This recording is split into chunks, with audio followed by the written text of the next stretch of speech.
LDM Radio Sports Talk, the sports show that talks about current events and other topics relatable to sports fans. My name is Alfonso Caldero, and co-hosting with me this week is Dro Brio. What's going on, y'all? You're...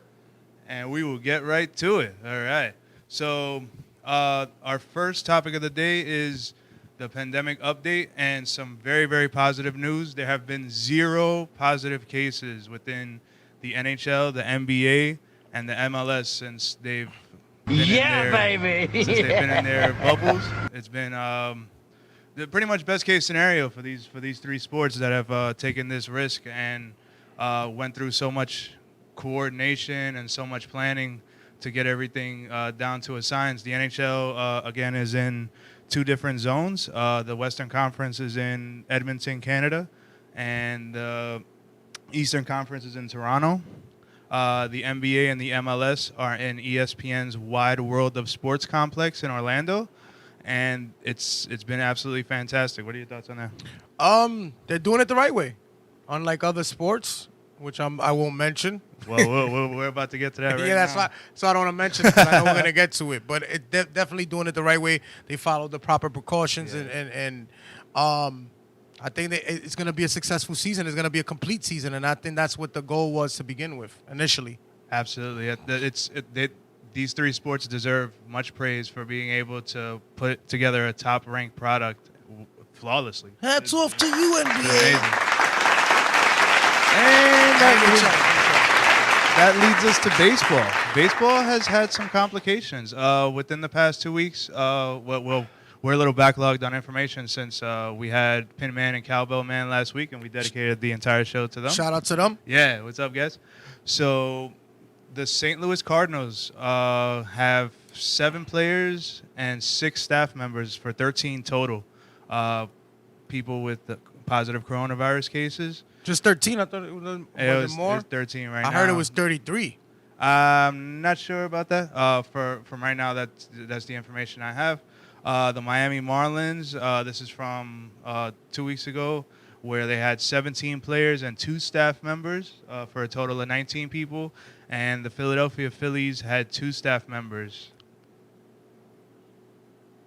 So he's waiting for me to feed off. I'm like, yeah. I don't know what to say, because at the end of the day, that had a lot to do with the fact that they're not in a bubble, they're traveling, and then the conduct of the organizations or the people within those organizations, and regarding going out, clubbing, attending public congregations, I guess, because I don't know if they could actually, but there were states that were open. They basically went out and went clubbing, and then everybody got infected. So that has to do with a lot of conduct. And I know the commissioner of baseball kind of changed up or adjusted the strictness of the rules.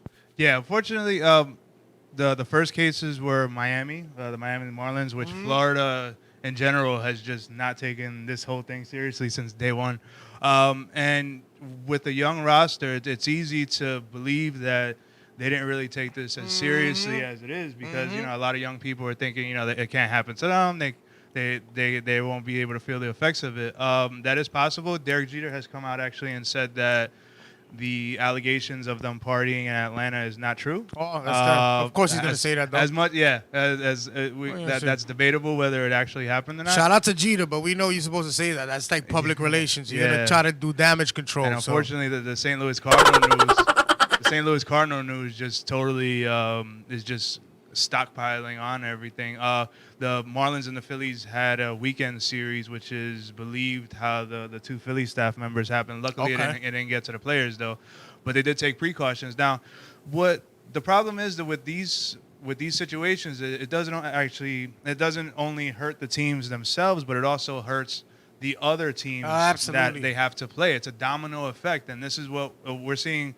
There's suspended or delayed games with these 3 teams, and then the Blue Jays, the Yankees, the Nationals, the Brewers, the Tigers, the Orioles. All of these teams have to play extra games. They have to make different adjustments, and it's really just hard on everybody, which has made this a very, very ugly situation for baseball, which is already on a shorter leash and already having these kind of like gimmick rules come up now.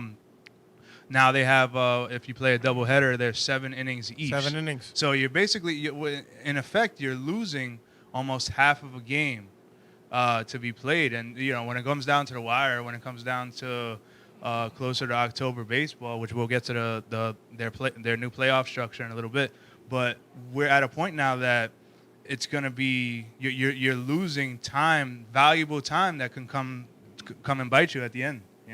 I hear you. I can't dispute anything that you just said as far as the 7-inning double. When it's a doubleheader schedule, they have to do 7 innings. You got it. Yeah, it's not actual baseball. When it's 7 innings, so you're basic and you're taking away. Now, I've read articles that have said that it's a good thing because the hours or the duration of the game shortens, which has maybe been a problem in the past for baseball. That games last very, very long, up to 4 hours. They're now down to like 2 hours with 7 innings. That's, I guess, the bright side if you want to be optimistic. But what potentially you take away or you mitigate the product that initially you wanted to give to the fan. I know the fan doesn't want to see 7 innings of baseball, especially a hardcore baseball fan wants to see the entirety of a game. So when you do a 7-inning game, you're basically shortening a person from the product that they intentionally want to see. Yeah. That's like I'm selling you a half full Gatorade for full price. Yeah. That's you know what I mean. You basically stealing from the consumer.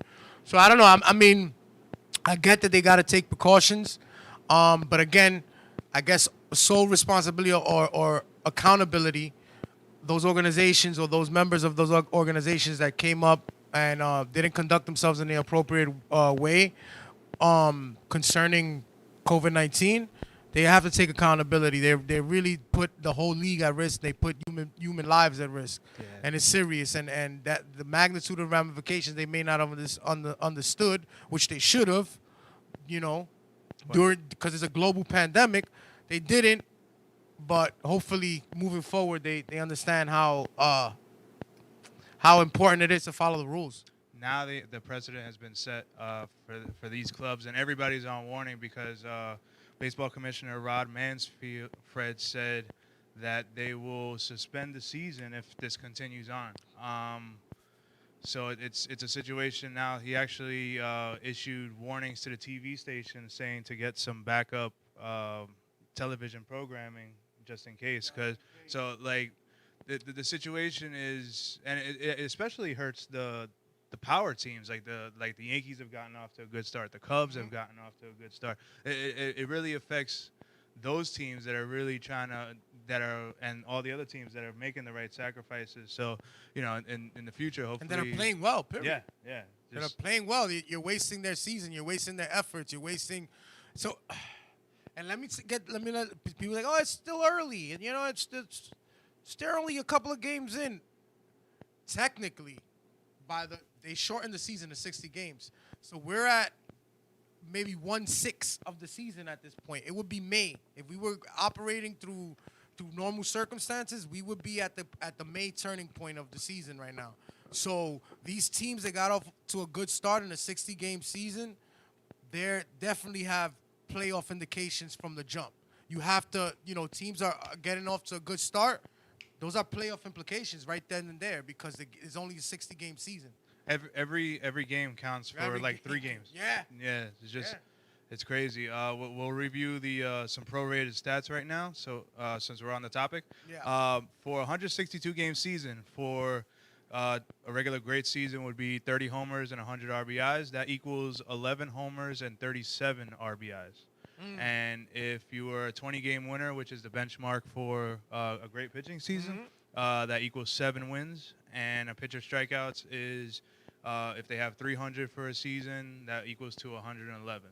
So everything now is just magnified to the point that every single game, every single instance there is important. And then you have if you're playing a double header, it's 7 innings, so that's 14 innings. So you're taking away 4 innings. You're taking away half a game every single time, and that's gonna hurt. It's gonna hurt a lot of teams in the end.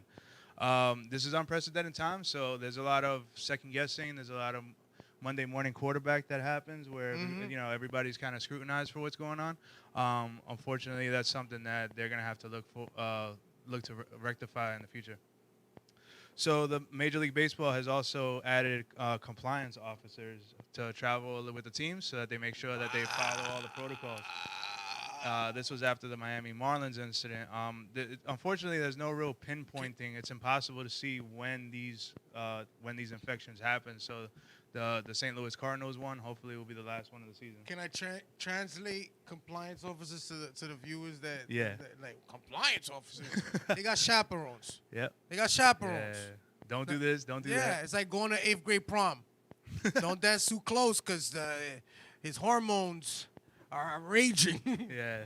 And he's wearing slacks. So you kind of get grown adult professional athletes now require chaperones in order to ensure that everybody's following safety precautions regarding COVID-19.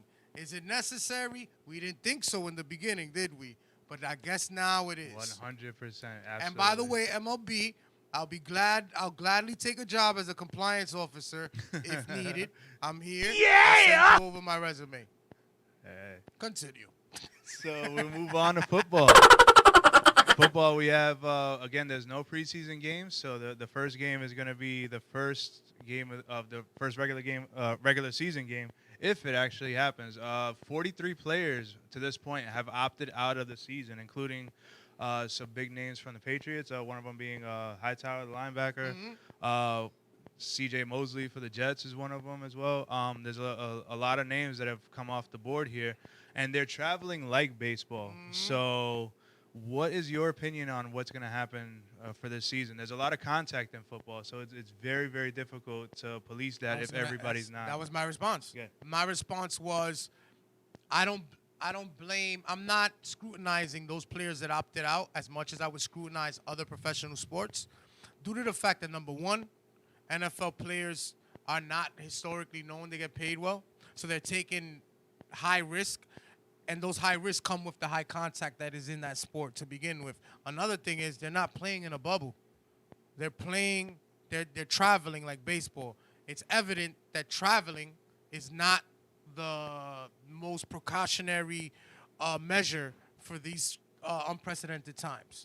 So if NFL players are opting out, rightfully so, and I don't frown upon it.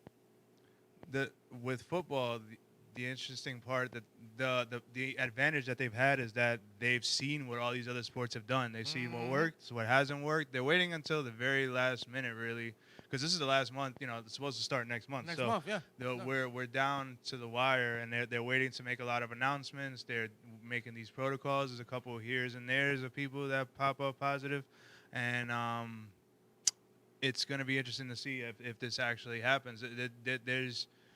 If any sport would be compromised, it would be this one, because there's basically 11 guys on each side hitting each other constantly on every play, for the most part. Yeah, so there's a lot of bunching. Sport. It takes one offensive lineman to get it to pass it off. I mean, there's a lot of sweating. There's a lot of bodily fluids bleeding, going. drooling. There's a lot of stuff going on. So it's going to be very interesting to see how they're going to end up doing this. But defecation. Yeah. Nah, no defecation. But you get the gist of it. The one system that actually works is the bubble situation. So hopefully, like if baseball can get into that for the playoffs, and somehow they can work that out with football. I mean, football with like 55-man rosters, I think it would be hard to really centralize multiple teams in one location. But the baseball better get the act together for the playoffs. You don't want to start the playoffs and then have an outbreak and then shut down the entire playoffs and the World Series and the pennant chase. You don't want to do that. So you have to create a bubble atmosphere for the playoffs if we even get there as MLB fans. Absolutely. NFL, you have the luxury to get it right by seeing these other leagues get it wrong. You have an opportunity to get it right, and I'm hoping that for the fans, because NFL is big. I think it's the number one sport in America. It is. It's big, and if you don't want to have a bunch of angry fans, you might want to just pay attention to what's going on now and see everyone else's failures in order for you to be a success. Well, one interesting note on football is they're gonna lose $5.5 billion for playing Football? these games. For Football? playing these games Wow. without fans. So Wow. it's a big sacrifice. So they're basically gonna do whatever it takes, and if they have to pull the plug, it might not be as it would be heart wrenching for the fans, obviously, but as far as the business itself, The business side of it? they'll pull it. As far as profits. Yeah.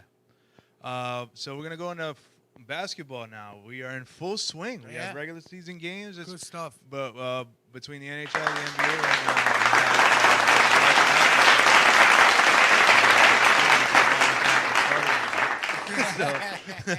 now, we have games all day, from the afternoon into the night, and then the West Coast games. So right now, the playoffs start August 17th. So we're getting down to the nitty gritty. Right now, the Eastern Conference has 6 teams that have clinched playoff spots. Only the 7th and the 8th seeds are available, and there's two teams for 3. There's 3 teams for 2 slots, but Brooklyn, Orlando is 7 and 8 right now. Washington is 7.5 games back, so they might have been eliminated by the time we got on this show. I don't know, but their final 8 is set. The Western Conference is actually really interesting because the first 6 teams have clinched. I'm sorry, the first 7 teams have clinched. There are 6 teams fighting for 1 playoff spot. On the Eastern Conference. No, the Western Conference. Western The Conference? Eastern Conference pretty much settled. Washington's 7.5 games back.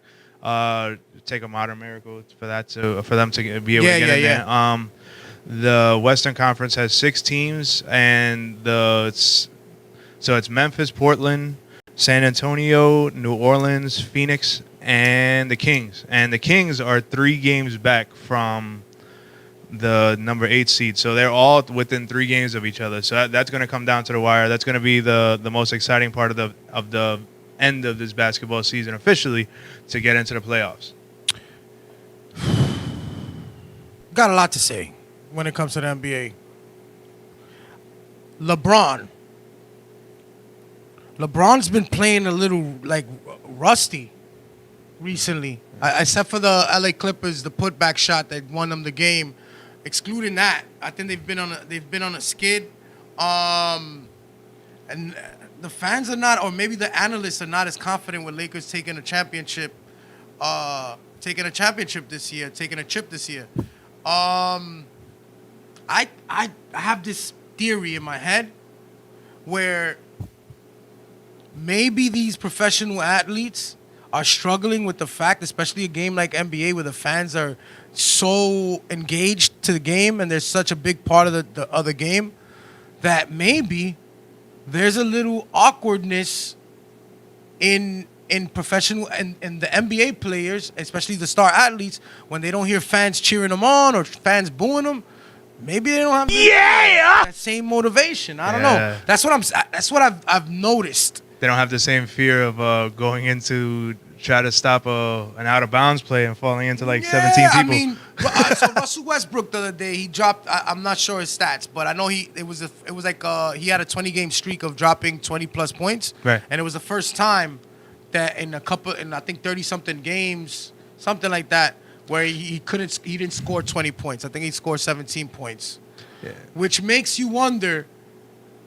Do they find the motivation to go hard in this bubble atmosphere where there are no fans and all there is just the players and maybe production teams? Well, for the teams that have already clinched, we have, usually the top 4 seeds of each conference ends up getting the home field advantage. Right now, in basketball, there's 0 home field advantage right now at this point, without the fans, without the actual traveling buildings. There are other sports that have little tweaks with their home teams, but you're looking at the same courts, the same nets. You got tip-offs. There's absolutely 0 advantage to a home team for these basketball teams. The only real benefit, I guess, in having different seeds would be to the opponent. So if you finish higher, theoretically you would play a weaker team. But in the playoffs, all of that goes out the window. So, is it possible that some of the teams some of the players are dogging it to this point in order to get to the playoffs and get their rust off? It's conceivable, but we won't know that until the actual playoffs start. I don't know. It's just it's weird. It's a weird dynamic for a professional athlete that feeds off of the crowd. See, an amateur athlete loves it when there is no crowd. He plays at his best. He's at his most focused. But imagine a professional athlete that's grown accustomed to having those fans and get that extra boost from fans, whether they're cheering or whether they're booing. There's players that play well on the road because they feed off of the boos. They feed off of and some of them play well at home because they feed off the roars of the crowd when they do well. Professional athletes is a little bit different. They've come up a long way and they kind of got accustomed to those packed houses. Some of them might love the showboating. Yeah, I mean, I know Jordan loved to come to the Garden because it was always a packed house and he got booed the most and he had Spike Lee on the side heckling him. Man, who doesn't nowadays? I think like all the top records are owned by visiting players anyway. So. That's a fact though, with the Knicks. That's a fact. So we're gonna move on to the NHL. The NHL, we are in full swing. The 2014 playoff is working. So the first round is the qualifying round. Whoever wins goes into the actual Stanley Cup playoffs. So there's one team eliminated so far. Unfortunately, is the New York Rangers. They were heavy heart. Well, I am a Ranger fan, and they went in pretty much as quickly as they got out. He had a dramatic pause and the Rangers. Yeah. Well, it was the only matchup that had divisional teams, and the Rangers won all 4 games against this team, which is the Carolina Hurricanes. Okay. And then the Carolina Hurricanes were a streaky bunch all season. Okay. And they just went in on a tear, and they just went through all those 3 games, and it didn't even look like it was fair at most points. Kudos to the Carolina Hurricanes. Hurricanes. So the top teams right now. So the 16 teams are playing against each other to get into the to make the 8 that go into the other teams that are waiting, the top teams. There's 4 teams on each side. The 4 teams in the Western Conference and the 4 teams in the Eastern Conference are playing each other in 3 games. Now, it's a round robin where they are determining seeding. So again, there are some advantages to a home team when it comes to hockey. There is the last line change where you can determine a matchup right off of a face-off. Okay. That's pretty much it. But without the fans, without the building, it's not something that's a marginal difference. When you said some, you didn't mean plural. You meant one. Yeah, I guess one. Not. Yeah. So in this situation, we have the round robin guys who are basically playing for who they're going to play next. So there's a lot of uncertainty where these matchups will come into play. Will you face a team that is weaker, or will you face one that is more experienced and a tougher matchup for the way your team is made up? So there's a lot of interesting storylines in the NHL. And the Bruins, who were the top team, are not the top team anymore. They've lost their number 1 seed because they lost to Tampa the other night. Okay. So, but again, it's not going to matter as much. What's going to matter is them moving down from the top spot. Is that going to give them a tougher opponent or a team that is tougher to match up with? Then that's going to be where the storylines escalate as the playoffs move along. And it's been a very exciting playoff so far. It sounds intricate as far as the brackets and the way they've set everything up. It sounds very intricate. I'm sure the hardcore NHL fans though are excited because it's definitely tourney. Sounds like tourney level type play. The way they developed this is absolutely genius. There's a lot of people that were against it in the beginning, and some think that it's not going to be a real cup. But actually, if you look at it and all these different layers of differences between what has happened in the past and what's going on now, it's actually, in my opinion, going to be a harder Stanley Cup to win. It's really gonna take, and especially with all the different jumping through hoops that you have to do, the different accommodations. Everybody's basically a road team So at this like the point, except for champion two. of champions. Yeah, type- yeah, it's gonna be it's a very interesting set of developments going on there. So, Major League Baseball playoff structure has been announced. I've heard it's. Yeah. Break it down. Break it down. So for right me, now break it down. there's going to be 16 teams, which is the most they've ever had. Ever. 8 in the American League and 8 in the National League. Two teams, the top 2 teams from each division are going to make the playoffs automatically. The 2 remaining best records from those 6 teams are going to get into the playoffs like wild card style.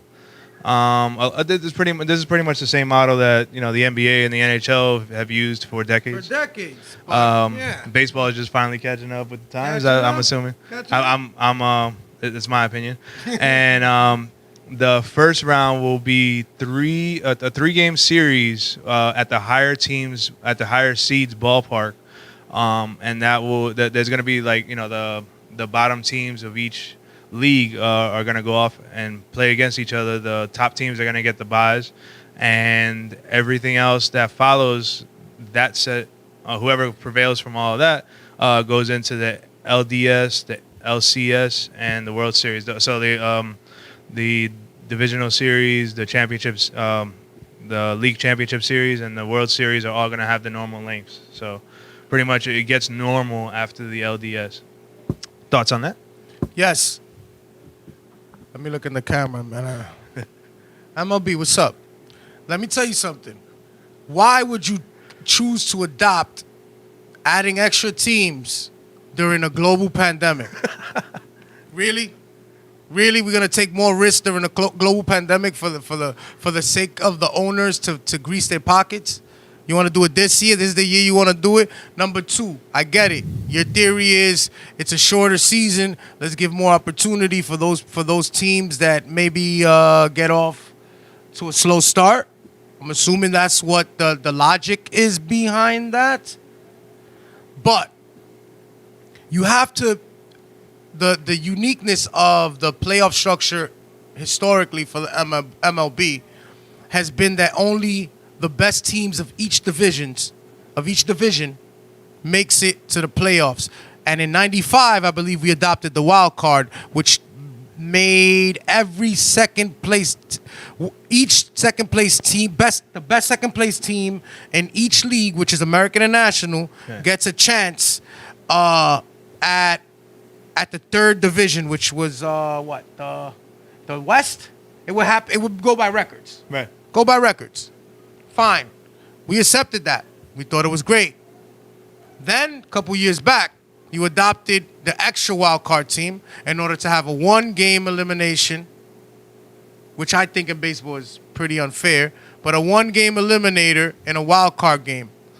Is it exciting? Absolutely is exciting. Absolutely. But now you've added teams on top of that. In the middle of probably the greatest public health crisis in mankind, in the history of mankind. Definitely for humans. I don't think it was the right move. I don't think it's the right move.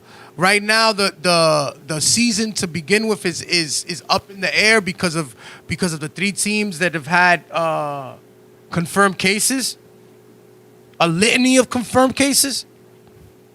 I don't think it's smart to do that. I'm hoping that you guys adopt a bubble system for the playoffs in order for us not to get through the 60-game season and have to cancel the playoffs and not know who would be this year's world champions.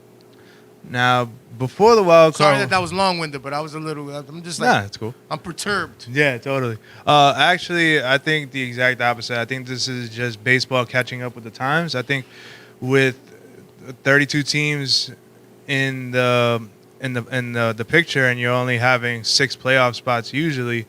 I think and then all these gimmicks with the 1 game goes in here, and then you play this, and then all that. I think that it's the model that basketball and hockey have always used is the best system. I think that they're catching up with that now. Before the 1995, which is when the original wild card teams came, there were 162 games being played by 30 teams, and there were only 4 playoff teams from there. They were just division winners went against each other. Wasn't it fantastic? And yeah, that. Well, I mean, it was fantastic if your team was in it, but if your team wasn't in it, how many other playoff spots, how many other twists and turns of playoffs could have happened? Let me say, how many 8th seeds could have beat the 1 seed? Let me tell you this right now. What? And we're gonna have this answer. I'm gonna ask a question. It's not rhetorical, but I'm gonna ask a question. In the NBA, how many 8 seeds beat 1 seeds? Where, unless there was a late trade where LeBron went to the 8th seed. Well, I mean, there's always the possibilities it happens. It happens a lot more in hockey than in basketball. This is why I never liked the setup of the NBA playoffs, where 8 teams going in from each respective division. The reason why is because when you have so many teams in there, you have teams that haven't earned a playoff spot. In the sense of you have teams playing below 500 in a playoff spot. Yeah. Why? Then you have playoffs in the NBA that last 3 months. Yeah. It takes 3 months for me to find out who's the best team in NBA. Why? When we could shorten that up, bring it down to 2 months, or at least a month and a half to find out who's the best team. It's annoying. It's annoying to see because you run the risk of, in this long playoff process, injuring a superstar who we look forward to playing in a championship series. So you heighten the risk of a player being injured by adding additional playoff games. Get to the point. Let's get to it. I don't want to see for baseball. I don't want to see the Pittsburgh Pirates, one of the worst teams right now. I don't want to see the Pittsburgh Pirates playing. I'm gonna give you a shout out. Let's say you guys make the playoffs. I don't want to see the Pittsburgh Pirates playing the Mets. I don't. That's just my opinion on that. It just heightens the risk of injuring players that we look forward to seeing in high-stakes situations during the championship rounds in the playoffs, which is the ALCS, NLCS, and the World Series. Right, well, I think I got a point. I got a point there. I completely disagree, but I'm sure there's a lot of people that would. Of different fan bases, and the more people have more to root for toward the end of the season if we have more teams involved. And then there's also the aspects of what can happen, and there's a lot of upsets and things like that. It's exciting. Let me tell you something. I know we're going to a commercial break soon, probably in 30 seconds. It's part of the wussification of America. That's what it is. Where you want to hand out participation awards. Listen, if you're a fan base that you want to be inclusive to the playoffs, then demand that your franchise and the front office of the franchises you love, demand them to put a product out there for you guys to be able to compete. All right? Don't. Shots fired! Shots fired! Thank you. All right, so we'll take that into our commercial break. When we come back, we will have Elite Blitz from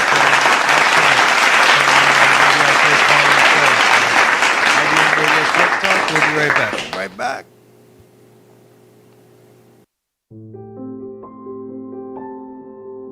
Hey everybody, I'm Lil D. I am Javier Luis. I'm Alex Polanco. I'm Apollonia Cruz. And I'm Kelly Caboose. I am Shirley Phillips. I am Emmanuel Anzule. Do you know 1 in 4 women will experience domestic violence During their lifetime. And domestic violence and abuse can happen to anyone, regardless of gender, race, or other factors. 2 out of 3 homicide cases are females who were killed by a family member or intimate partner. As domestic violence victims, they face high rates of depression, sleep disturbances, anxiety, flashbacks, and other emotional distresses.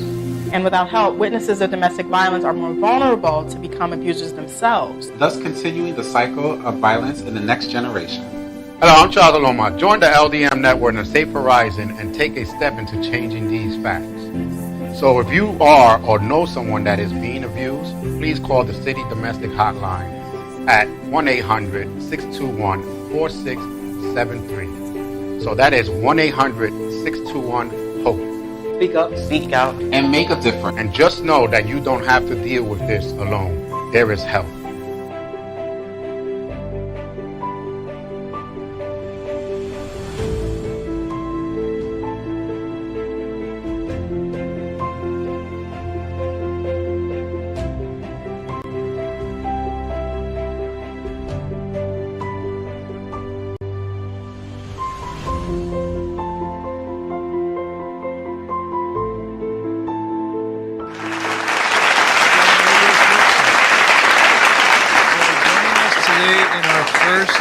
phone interview is Tolik Bortz. Hey, Tolik. Hey, man. How are you, Alfonso? How are you doing today? All right, feeling great. I'm with Joe Brio over here, my co-host today. Talik, how are you, brother? I'm good, man. Thanks for having me on, guys. I really appreciate it. All right, so you are the head of Ultranate, which is a brand that provides face masks for people. Is that correct? Yes, that is. So it's Ultranite. So it is derived from the word altruist. It's a person or a group of people unselfishly concerned or devoted to the welfare of others. So an altruist is an individual with just simple moral practices and concerns for the happiness of others. The night at the end is derived from, well, I'm a Brooklyn native for over 20 years. There we called ourselves Brooklynites, so to speak, the people of the proud borough that reach out into their community and to help people of need. So we kind of combined the two words and decided to call ourselves Ultranites. Ah, that's very clever. Yeah, thank you. So we are a brand new non-for-profit organization. We are at the moment focusing on face masks and donating them into the community. So what we do is we sew handmade, high-quality face masks that are made out of actual T-shirts and jerseys donated directly from the fans. Awesome. They are pre-washed, ironed, sanitized, cut out, and stitched. And they are sold to fans. 100% of the profits that are made from the masks are either donated directly to charity or put right back into the organization to deliver face masks to hospitals, EMS stations, fire stations, frontline workers, and essential employees. That is fantastic stuff. That's amazing. Good stuff. Great work. So on the TV the other day, I was watching the Ranger game, and there were Rangers wearing your mask. Can you tell us how that happened and how many you've actually given the New York Rangers? Yeah, so back 4 months ago when we started the whole vision and the whole dream, it was always to reach our New York Rangers organization to have some kind of connection or partnership. And obviously 4 months ago when this whole pandemic started and face masks were an absolute necessity, but as you guys remember, products were scarce. Face masks couldn't be found, sanitizers couldn't be found. So what we decided to do is to find mom and pop seamstresses and sew masks out of our own T-shirts. When we sold out of our own T-shirts, we began to buy our own T-shirts. So the vision was always to reach our New York Rangers team. So we decided to launch the Face Masks for Fans project. We sold quite a few of them. And as I was building relationships and networking with our fans, I was put through a mutual friend with the New York Rangers organization, and they finally agreed for us to make masks for the players so they can easily be identified. So what we did is we took jerseys, we cut out numbers, we stitched the numbers around them in white to replicate how the home jerseys look, and we hand-delivered to the practice organization in Tarrytown 33 masks, one each for each single individual on the roster, as well as face masks for each one of the coaching staff. So that counts for the medical trainer, the equipment trainer, so on and so forth. And they were all featured on TV and Twitter and social media and Instagram. So that was probably one of the most humbling experiences that I've ever had throughout my my whole New York Rangers fandom, so to speak, career. Yeah, that's absolutely incredible. You provided PPE for a professional team in a central area, actually in an international area as well. So yeah. It's just absolutely amazing. So, is there? As far as the masks themselves or any other tidbits that you want to share, do you have anything else that you'd like to add to to the telecast? Yeah, I mean, the vision continues. So while the focus is on face masks, when this is a new a new non-for-profit, so we do have other projects that we are working on. So what we're doing now is we are assembling medical supplies and food to our hometown hospitals. Awesome. We are doing food drives for our local school districts. The main objective now, what we're doing is we are beginning to collect secondhand sports equipment for kids in the communities that are not fortunate enough to purchase their own. For example, football, hockey. I mean, the equipment the prices are just ridiculous. So what we're trying to do, we're trying to collect secondhand equipment and donate them to families that aren't fortunate enough to purchase their own. Wow. As well as something like registration and cost fees to join a sports team. Prices are very high. So we're going to be raising funds to donate registration cost fees for children that can't pay for their own. Amazing. Also, we are...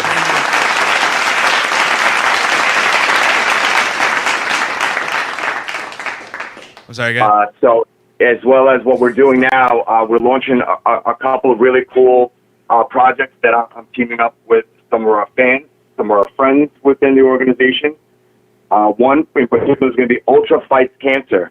So we're going to be raising funds through sales of raffles to fans with sports memorabilia, as well as the Ultra Suicide Prevention Program for kids as well. Oh, man. So these are some of the projects that we're really going to reach out into the community and team up with sports personalities like players or broadcasters.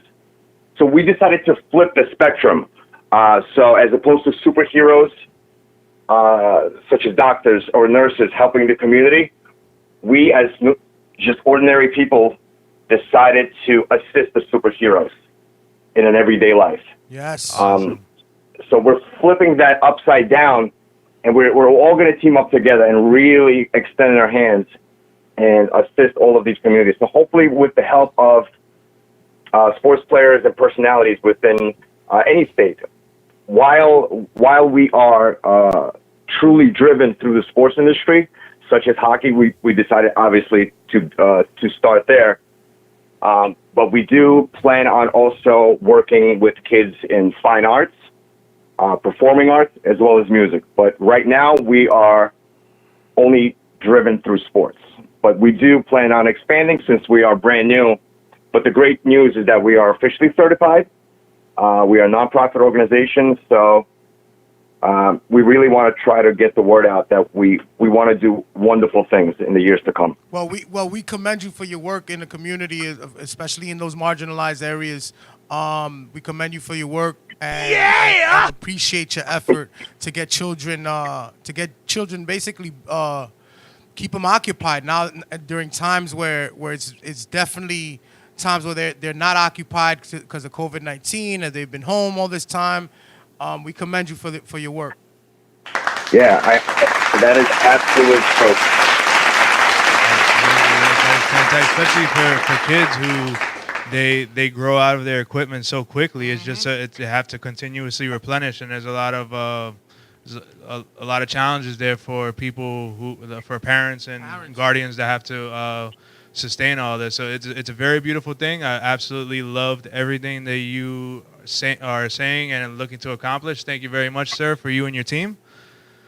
And, thank you so much. I really appreciate you guys giving me the time to spread our awareness, because that is very, very important to us. So thank you. I really appreciate it. Absolutely. Thank you for everything. And can you just say the name of your organization one more time so I don't mess it up? And where they can reach you. Absolutely. So we are ALTRUNITE, Ultra Night. Okay. So it's very close to Ultra with a U, but it's Ultra, ALTRUNITE. It is ultranite.com. The website shop drop is going to be in a few days, where we are showcasing simply the masks. And there on out, we will be releasing the efforts within the community. So the masks are going to be launching within a few days. So it is ultranite.com. We could be found on social media under my name for the time being, while we are brand new and still expanding. at Tolik Borts. TOLIKBORTS. And that is on all platforms: Twitter, Facebook, and Instagram. Yes. All right. So please do follow. Awesome. Thank you very much for your time, sir. Good luck to you and your team on all these wonderful efforts. And we hope our audience does donate to a great cause. Yes, definitely come back on with the update in a couple months and let us know how everything's going, okay? Absolutely. It has been an absolute pleasure talking with you guys. I really appreciate it again. Thank you. All right. Thank you. All right, guys. Have a wonderful day. Likewise, be safe. Right. Yes, sir. You too. Awesome. So that was wonderful. Great work. Our first call. That was great. Great that was work. exciting. So we have one more topic to discuss today. I think that we have about 5 minutes left. So we have to talk about this. Joe Kelly gets suspended from the Los Angeles Dodgers. He gets suspended for 8 games for throwing at the Astros. So the situation, let me break it down real quick, was he threw behind somebody on a 3-0 count. And then he almost hits 2 other batters, but gets them out, gets out of the inning, and throws a little razzle-dazzle, a little taunting at the Astros, which they took exception to, and benches cleared. So there was no actual fighting, there was no punches thrown. But Joe Kelly gets 8 games, which is for a 162-game season is equivalent to 22 games. Thoughts on that? Ouch. First and foremost, I know that we're in a global pandemic, and benches clearing is not ideal. But I gotta salute Joe Kelly because you, Joe Kelly, because you partook in what we call baseball justice. Is that suspension? Does it merit the action? Probably not. You'd have to think he would have hit him all 3 in the head. Yeah. If he was going to get 28 games. It's probably injustice, the suspension that you received. Yeah. But for the sake of baseball, I think you did a good deed.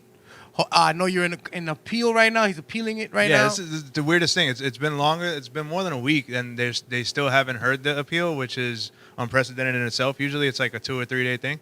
There's a lot of wrinkles in baseball shit in the bed. Yeah, that's just what it is. They don't even know what to do with themselves. I think they knew this was gonna happen. You thought Houston was gonna come out of this season unscathed? The reason why I think the heavy levy of this suspension was because they don't want all the players getting into a close contact with each other, which obviously you have to do to defend your teammates. They want to set the precedent so that this doesn't happen continuously. Yeah. And then they're protecting the Astros, which is, for the other 29, 31 teams in baseball, this is not something, they cheat in the game. And there's a lot of teams pissed off. It was a domino effect to where their actions caused many teams not only, either playoff appearances or advancing in playoffs. And it's just, you don't know. They changed the whole metrics. It's just awful. Just changed the whole. We don't know who would have been champions. Yeah. And then MLB sells their souls in order to get the information they need, but at the same time there was no punishment. Kelly's getting 8 games. None of these guys have gotten really anything. Fact. We got managers, great point, general managers that were fired, that were changed. But as far as the players who were actually putting this into play, into action, they got nothing. So until there's justice, there won't be any peace in this situation. Oof. Yeah. Woo! Absolutely. Yeah. Listen, and I'm gonna let the pitchers know now. If you're gonna bean them, do it now while the season's early, because they're obviously gonna suspend for multiple games. So don't do it when we're in those last final games with playoff implications. Do it now. Do it while you can. Yeah, baby. Get them in the pool. The nice thigh area. It's okay. It's nice and meaty. Won't nice be not bad. Yeah. Yeah, we don't promote headhunting. I do, but go ahead. All right, so that is our show for today. Thank you very much for joining us. And we'll be back next week. LDM Radio Sports Talk. Thank you so much. Thanks for watching. All right.